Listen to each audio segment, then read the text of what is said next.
So this really wasn't what I expected or wanted to be talking about today, but here we are. Juncos Hollinger Racing and Arrow McLaren. I don't know if you know this, but it was something that I talked about briefly at the end of last season and was announced towards the end. I think towards the end of last season, maybe into the off season, that they had formed a technical and marketing alliance, both of those teams. Well, today it was announced that that technical alliance is now no longer happening.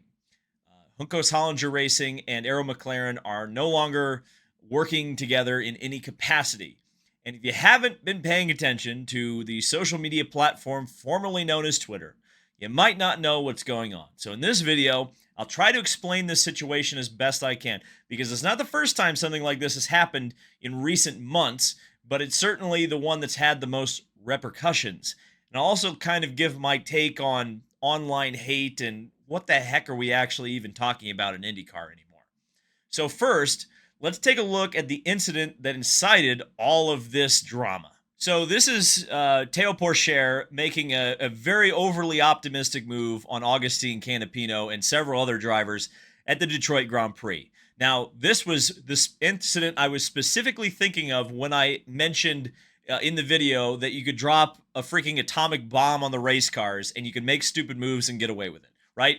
So I think most people would say, objectively, this wasn't a very smart move. Oh, look, an advertisement. So I think most of us can look at this and say that was a pretty stupid move. Shouldn't have happened.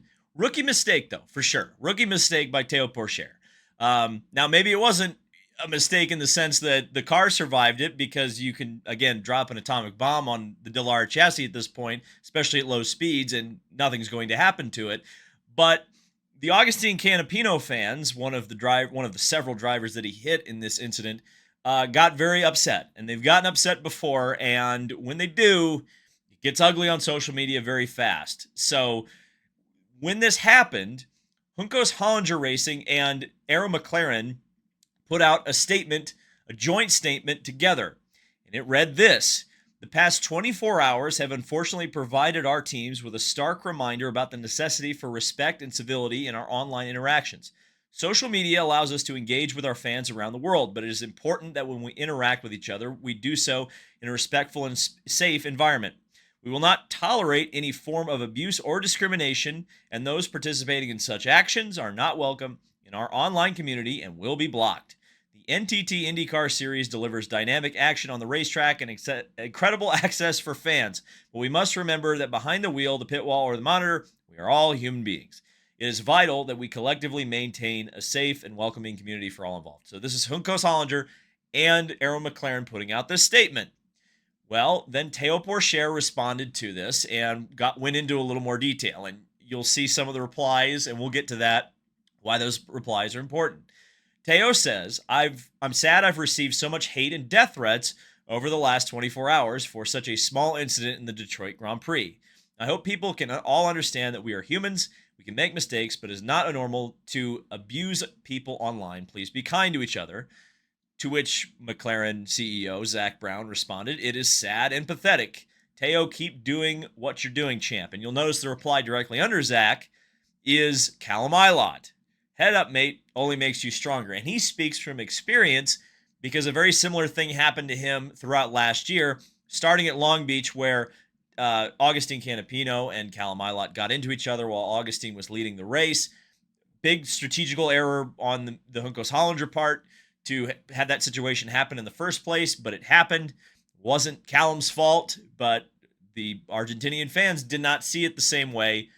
Callum got a lot of hate online, and essentially the same thing played out.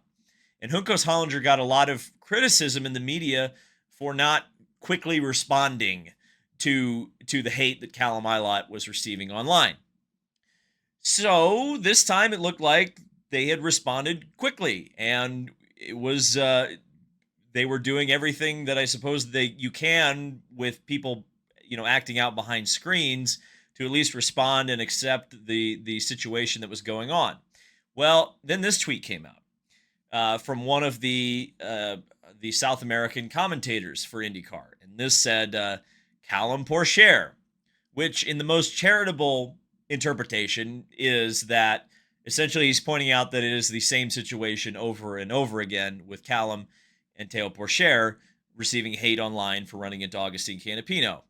The not so charitable interpretation would be that he is pointing out that both Callum and Pourchaire are kind of playing by the same playbook and going online and, I guess, quote unquote, crying about getting hate on social media. That's the uncharitable interpretation of it. I think probably the truth lies somewhere in the middle. It's probably a little bit of both. But this tweet is only significant because Agustín Canapino liked it.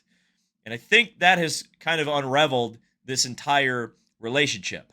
Because breaking this morning was this, that Arrow McLaren terminates commercial alliance with Juncos Hollinger Racing. Arrow McLaren IndyCar team has terminated its commercial alliance with Juncos Hollinger Racing effective immediately. This decision follows the actions that occurred earlier this week on social media in regards to an on-track incident at the Chevrolet Detroit Grand Prix. As reflected in the team's social media community code, Arrow McLaren will not tolerate any form of abuse or discrimination and totally condemns the online abuse directed towards our team and driver. Now, Juncos Hollinger Racing, they also put out their own statement on the first incident, and then they put their statement out about getting fired from Arrow McLaren, I guess. As of today, our strategic partnership with Arrow McLaren has come to a conclusion. We appreciate the time spent with McLaren over the past months. They are a world-class organization, which we enjoy competing against week in, week out. While the results of our partnership did not mature, we have the utmost respect for them, and I'm confident in the future of Juncos Hollinger Racing. So, first and foremost, my thoughts on this. It's not cool at all to hate on anybody online. Criticism, when it's fair, fine. Obviously death threats, not cool. You can criticize, and this is another thing that I know I strive for here on this channel. I try my best not to criticize the person. I try to criticize the content, right? I can say Teo Pourchaire made a stupid move and ran into a bunch of guys and shouldn't have done that. But that's not a commentary on him as a person. I don't wish anything ill on him. You can separate those two things. So I'm not sure why this keeps happening with particularly the Argentinian Agustín Canapino fans. But it does for whatever reason. And so I guess I would say it's okay to criticize. It's not okay to go beyond that line. And clearly it's gone beyond that line a couple of times. And I think Arrow McLaren made the right move to terminate the agreement, because not only is Teo Pourchaire an active driver with McLaren for the rest of the season, and if things like this are going to happen, regardless, it's a bad look to be associated with that sort of thing. Even if it comes down to liking a tweet, which, I guess the thing that I'm a little bit concerned about is setting the precedent that liking a tweet is grounds for terminating business deals. I don't like that so much. Obviously, there's a lot more, though, to this, right? It's not just the fact that Agustín Canapino liked a tweet. It's the fact that not only do you have this Teo Pourchaire issue, but you also have the Callum Ilott issue that happened last year. And both of these drivers, Teo and Callum, are drivers who have driven for McLaren this year while Juncos has been partnered with them. And potentially both of those drivers could be in the conversation driving for McLaren a lot longer than just this year. So from McLaren's perspective, makes total sense. You had to end this deal. I don't know if firing Canapino would smooth that over. I mean, you just have too much. You have too much there or you don't have enough, I don't think, but you also have too much baggage, right? It's a weird, the whole thing's a weird situation. Very, very weird situation with Juncos and McLaren. And I think everybody is kind of stuck in between a rock and a hard place, because if you're an Argentinian team, can you fire the Argentinian superstar? That's kind of where I wonder, how you could get away with doing that. And so I guess McLaren, not really having any kind of direct ties to Canapino, they can cut ties. This is the thing that I'm just kind of, I'll say this, like, to me, these sorts of things are what turns me off of like the IndyCar thing, because I get the feeling sometimes, and I understand this is like a justified thing to be talking about, right? It's important to talk about this. It's important to, call out bad behavior online and say, okay, yeah, maybe don't send death threats to the race car driver, right? But the fact that this is like the only thing we're talking about going into Road America, like, it doesn't feel like there's any other storylines that are out there.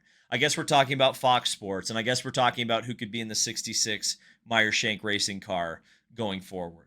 But we're not really thinking about the drivers or the cars or the teams or intrigue like that. None of those stories seem to be compelling enough to talk about. And it's not just isolated to this incident, right? It feels like a lot of times the IndyCar media cycle is so heavily focused on trying to drum up off-track drama, whether justified or not, that it totally ignores and looks past the racing product. And that's either one of two things. That's our fault in the media for talking about stuff like this because it gets clicks, and maybe potentially it's the only stuff that gets clicks. But I think it's also potentially an indictment on the product, which surprises me, because all we ever hear about is how great the product is, and yet we're not talking about it, which is a weird contrast. And it's also weird coming right off of the Indy 500, where everything feels good and warm and fuzzy, and we're talking about things that actually matter on the racetrack. And then the minute we leave Indianapolis, everything shifts, and we're back to talking about drama. And it feels like the drama is the only thing that we have to talk about. I don't know what the solution to that problem is, but I'm going to point it out as a problem. And it's a problem that it needs to be fixed. I don't know how you fix it.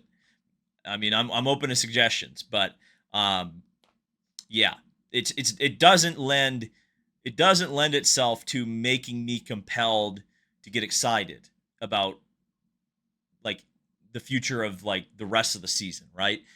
I want compelling storylines. I want on-track rivalries. I want intriguing stuff. And to me, this is drama, but I don't think it's intriguing drama. It's just kind of sad and pathetic, to use Zach Brown's quote. So I'm not going to be Road America this weekend. The next IndyCar race I will be attending personally is Mid-Ohio. Now, on that subject, I teased a partnership coming up, potentially starting this weekend. That's not happening this weekend, but it will happen later on in the year. So stay tuned for that, potentially starting 2 weeks from now.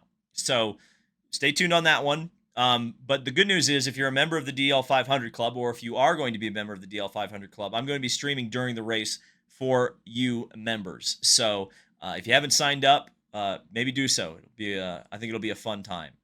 So thank you guys so much for watching. Be good to your fellow man. And for the love of God, can we please talk about racing? Thank you, and we'll see you in the next video.